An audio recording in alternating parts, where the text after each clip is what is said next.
But you believed. You believed that in this moment, our state could be bolder. A historic moment for Maryland.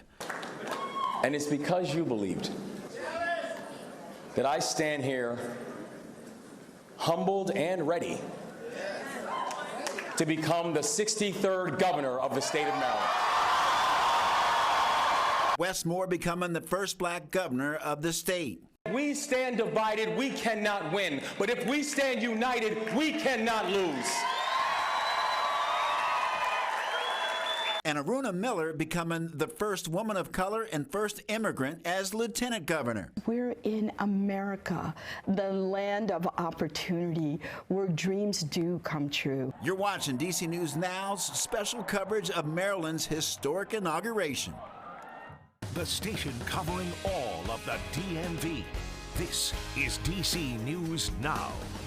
Good morning, and thank you for joining us for our special and historic Maryland inauguration coverage. I'm Mark Hall. It's certainly an historic day in Maryland. It's certainly an historic day as we get ready to see Governor-elect Wes Moore and Lieutenant Governor-elect Aruna Miller take the oath of office. Taking a live look right now in Annapolis, Maryland.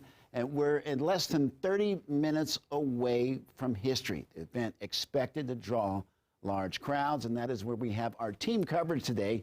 DC News Now's Annalisa Gale, Leonard N. Fleming, and Randy Bass will be live throughout the show, along with live interviews as we prepare for a new chapter in the Old Line State. Annalisa, let's start with you. What kind of ceremony are we expecting to see today?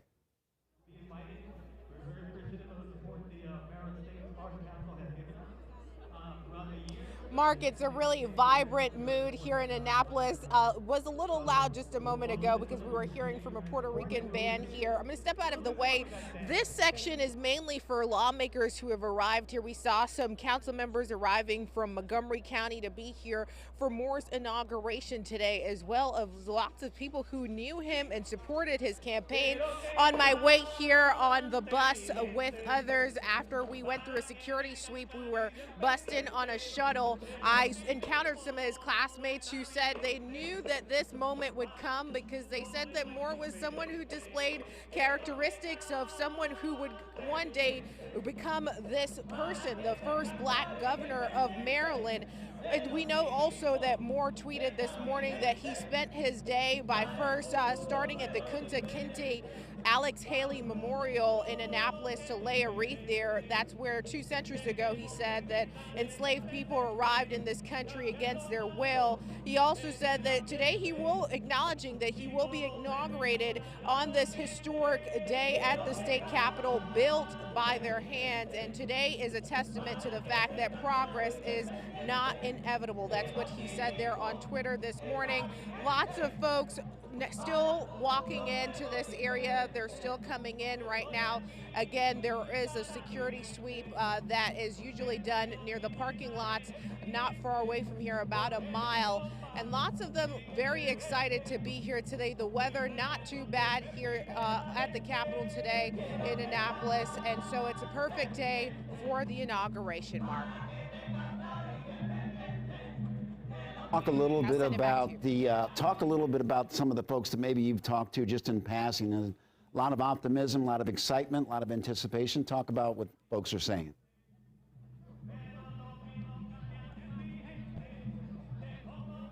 All right, well, for some who may not know who Wes Moore is, Moore will become the 63rd governor of the state of Maryland. Moore will become Maryland's first black governor. Now, the governor-elect is a combat veteran, best-selling author, a small business owner, and former CEO of one of the nation's largest anti-poverty organizations. Moore is a Maryland native born in Tacoma Park. He graduated from Valley Forge Military College back in 1998. Wes Moore is a combat veteran, a best-selling author, a small business owner, and former CEO, as we mentioned earlier, is one of the nation's largest anti-poverty organizations. And again, Moore was born in Tacoma Park, Maryland. Well, some of the hope and anticipation around Wes Moore's win and inauguration today comes from Maryland's 2 youngest delegates. DC News Now's government and political reporter Leonard N. Fleming caught up with them this morning. Good morning, Leonard. How are things going? Good morning, Mark. Yeah, things are going great. As you can hear, there's a lot of music and excitement here with the inauguration of Wes Moore, as you mentioned, the 63rd governor in Maryland and the first African-American ever in state history. And yes, we interviewed today the two youngest delegates, Joe Vogel and Jeffrey Long. And here's our conversation that we had with him about Wes Moore and his agenda and their agenda earlier today. Here in Annapolis, as Inauguration Day festivities get underway here in just a little bit, we're joined by two of Maryland's youngest state delegates, Joe Vogel and Jeffrey Long Jr. Thank you guys so much for being here with us today. Just want to ask you a couple questions. You know, as young lawmakers, what are some of your priorities going into this legislative session, and how are you guys feeling here at Inauguration Day today? I am just so proud to be a Marylander, so proud to be a Democrat, and so proud to be a Wes Moore supporter. This is a very historic day for our state. And to answer your first question, I am eager to support Governor Moore's agenda. You know, Wes Moore has spent his entire career fighting for young people, making sure that young people have greater opportunities, and that's his agenda as governor, to make sure that we're leaving no Marylander behind. And in so many ways, that's about young people, making sure that every person in our state, every young person in our state, whether you're from Baltimore City or Gaithersburg or Hagerstown, that you have the opportunity to get ahead and have a better future. Talk about the history of this moment today. I mean, Wes Moore being the first African-American governor in state history, only the third in the nation's history. Talk about just that moment for you. It's a great surreal feeling, being just a few steps away from the largest port for the transatlantic slave trade, and now with a black man occupying Government House. It's a great feeling. You can feel the excitement, you can feel the energy. Not only that, but he's not just black, but he's qualified. And I'm just so thankful for what he's going to bring to our state and leaving no one behind. And the youth aspect, I mean, you all are the youngest delegates right now coming in, and Wes Moore will probably be one of the youngest governors in the history of the state. Talk about the youth aspect that you all will bring to the table. Look, I ran for office because I recognize that this is a once-in-a-generation moment, and that the challenges we're facing right now are going to impact us for the rest of our lives. And here we're making decisions right now that are going to have consequences for generations to come. I think Wes understands that, right? That's why he ran for office as well, recognizing the challenges of this moment, and I'm just really excited to get to work with him. Sure. Two long tables not reflected what we are and who we are and what we look like, and so I'm so thankful that Joe and I now have this seat at the table, not just for us, but paving that pathway for future generations to come. Sure. And one last question before we go, guys. Wes Moore has promised a lot heading into, or let me rephrase that, he's made a lot of promises during this campaign, wants to get a lot done in his first 100 days. What are you all going to do in the legislature to support him in that effort? Look, I think he has an ambitious agenda, but I think the ambition of that agenda meets the challenges of this moment. And I think we are going to have a really intense and exciting 84 days. But if I can tell you one thing about Maryland government and the Maryland legislature, is that we get things done and we deliver. And I think, look out for the next 84 days. I think we're going to bring that ambitious agenda into reality. And Jeffrey, your plans? Our great speaker said yesterday that in the previous administration, we didn't have collaboration nor communication. You can already tell today that we're in communication and collaboration with this new administration, and so we're very excited about the possibilities that can come to pass because of this new administration. Well, there you have it, Mr. Vogel and Mr. Long talking with us earlier today, and we have more from U.S. Representative Steny Hoyer in this half-hour special where we talked to him about Wes Moore, and he was one of the first people to actually endorse Wes Moore. So back to you, Mark. Leonard, just a quick question. You've talked really over the last couple of weeks about the historical moment that's taking place here. You just, the delegate that you guys interviewed earlier talked about just a couple of blocks away or where slaves were bought and sold. And then now we're going to have an inauguration of the first black governor of the state of Maryland. I mean, what does that mean to you? Well, I mean, this is, as you just mentioned, I mean, blocks away from where slaves were sold. I mean, to the 63rd governor of Maryland, it's unreal to see this moment.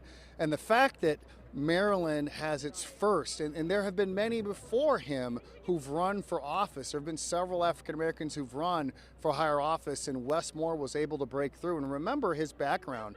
I mean, this is a young man who lost his father at a very young age, had some brushes with the law, turned his life around, went to the military, became a Rhodes Scholar, ended up writing a best-selling book, and starting a business, running the anti-poverty organization Robin Hood, and now he is the 63rd governor of Maryland. And that is an amazing feat when you really think about it. And as we talked about earlier, Mark, in earlier telecasts, you know, he's being mentioned as a presidential contender. He hasn't even taken office yet. So this is a gentleman with big dreams. And we can't forget his running mate, Aruna Miller, who's the first Asian American lieutenant governor in the history of this state and the second female to be lieutenant governor. That's history right there in the making. Leonard and Fleming live from Annapolis. Thank you so very much for that. Well, we've certainly learned a lot about Governor-elect Wes Moore in the past few weeks, but what do we know about Lieutenant Governor-elect Aruna Miller? Leonard just spoke about her briefly. Miller will also make history today, and she will become the first woman of color and an immigrant to hold the role as lieutenant governor. She was born in India and became an American citizen. Miller got her civil engineering degree from Missouri University of Science and Technology. Now, she started working as a transportation engineer of local governments in California, Hawaii, Virginia, before moving to Maryland and working with Montgomery County Department of Transportation. The people voted for Wes Moore and Aruna Miller. We want to hear from the people. Randy Bass has been with onlookers all morning long as we get ready for this historic inauguration. Randy, what's the energy like out there? I know more people are starting to gather.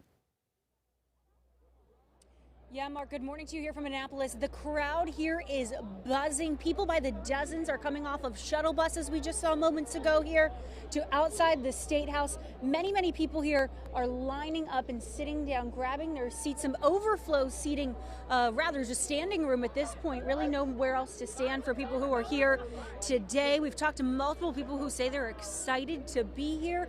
We even talked to a few Baltimoreans who told us they never thought they would see a black governor of Maryland. Meant the world for us, you know, as black business owners, and just black people in general. You know, that there's one of us now, you know, in the State House.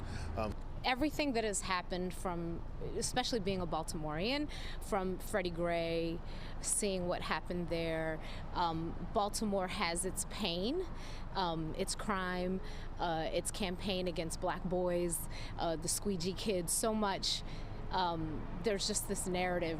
People know Baltimore from The Wire, but then to have the optimism that the Wes Moore campaign brought to the state of Maryland, but specifically to Baltimore City, which has just been in so much pain, leaving no one behind. It's not just words, it's a movement.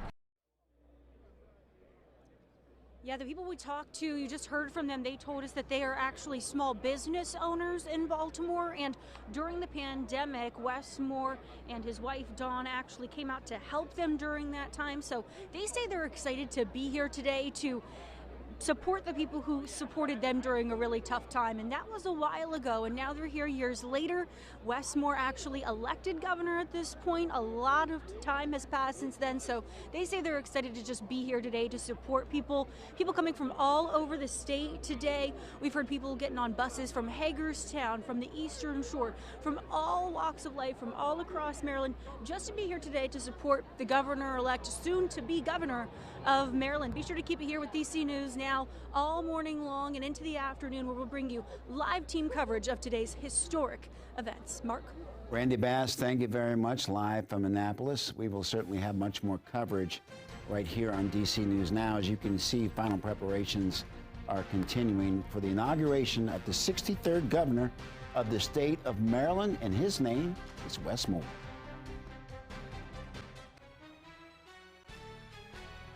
Now we continue our coverage as we're about to really witness history as Wes Moore and Aruna Miller are about to take the oath of office. We head back out to Annapolis now to our Leonard and Fleming, who has been there really all morning long. Leonard, I know that you just caught up with Steny Hoyer, Maryland's outgoing representative. He's 83 years young. This is going to be his last term. What are his thoughts? Yeah, absolutely. Representative Hoyer was very effusive about Wes Moore. He's excited about his candidacy, and as I mentioned earlier, one of the first to actually endorse him when Wes was polling around 1%. And Representative Hoyer and I, we talked for about 15 minutes about Wes and his background and the specialties that he brings and the skill set he brings to being governor of the state of Maryland, and he feels as though he'll be a governor for every Marylander, and that's something that is needed, especially coming after 2 Republican terms with Larry Hogan. Here is the interview with Steny Hoyer. The experiences he's had and the empathy he displays, but the real significance is the content of his character. The kind of experiences that he's had, the kind of passion that he brings to this job, and the kind of vision he has for the state of Maryland. That's what I really think is important, because that's going to make a difference day to day, week to week, month to month during these 4 years and perhaps 8 years to come.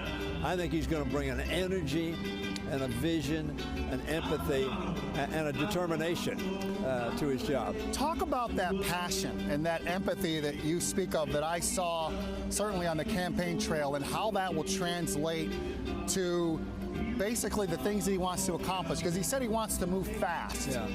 Well, first let me say that passion that you and I saw is what the Maryland public saw. That's why he won an overwhelming election, because they really felt this is a person who cares about me. He's got a phrase, leave no one behind, but it's much more than a phrase for him, because he grew up, and as he said in his book, The Other West, he could have gone one way or the other. I think, frankly, Joy, his mother, had a lot to do with who Wes Moore is. I told her that last night. She is a wonderful person. Not only is she named Joy, she is Joy. And she imbued Wes with this sense of responsibility, the sense of service, the sense of being the best that he could be. And that's what he's done. And I think that what we're going to see day to day is a person who wants to get things done. You know, he served in the 82nd Airborne as an officer leading men and women whose lives were under his care. And he knew a sense of personal responsibility. And you got to get it done. You got to get it done right. And you got to get it done today. Right. So we're going to see from the first day, as he said, today's a day of celebration. Tomorrow's a work day. Well, we hope to have more political luminaries and elected officials that we'll be talking to after the speeches here and on Inauguration Day. And Mark, back to you.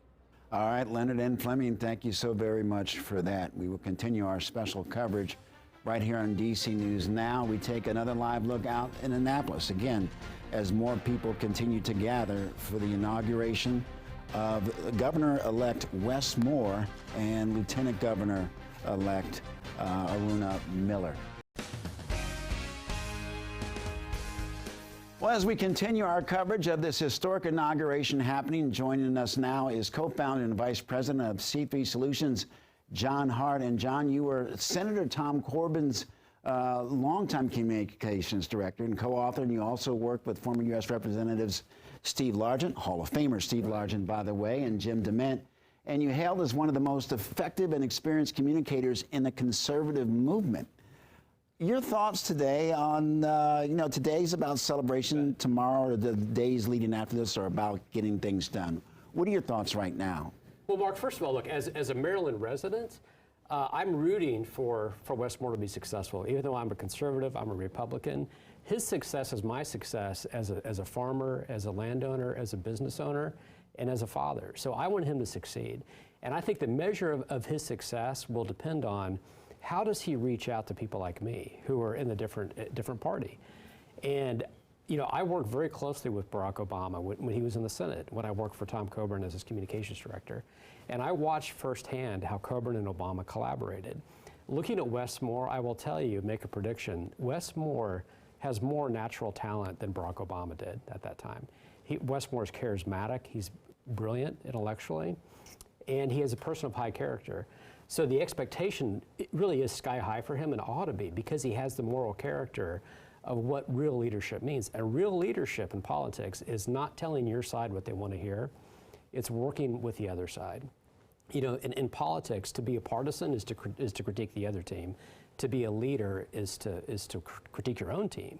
And I like that Wes Moore says he's, quote, a data guy, okay?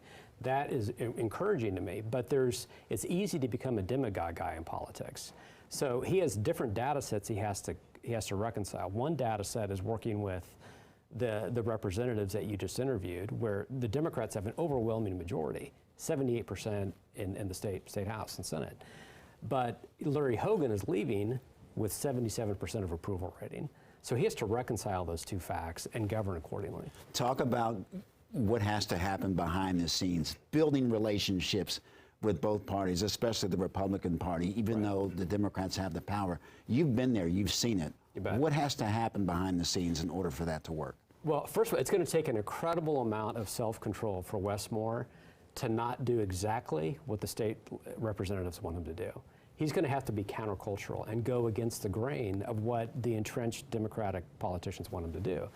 And the danger for Maryland is Maryland just had a population decrease, you know, and Maryland could go from a blue state to a code blue state where economic activity goes to die very easily if he becomes a tax and spend liberal like O'Malley. If he looks at the Hogan model and reaches across, again, it's not, the challenge he has too is that the Republican Party in Maryland, to be totally frank with you, is in total disarray, because you had President Trump at the top of the ticket divide and poison the relationships in the state. And Larry Hogan, to his credit, was very critical of Trump, but Wes Moore had a blowout victory in part because of his, I'm not taking anything away from his skill as a politician and as a communicator, but he also faced an opponent who was not a strong candidate. And he has to, again, balance all those factors and work not so much with the Republican Party as an institution, but be true to the principles of Frederick Douglass. Don't embrace identity politics, embrace the founding. You know, America is an idea that's still being born. Wes Moore should be an American revolutionary. And if he does that, he'll be very successful. All right, John Hart, thank you very much. That's all the time we have, at least for now. We want to thank you so much for joining us today for this historic inauguration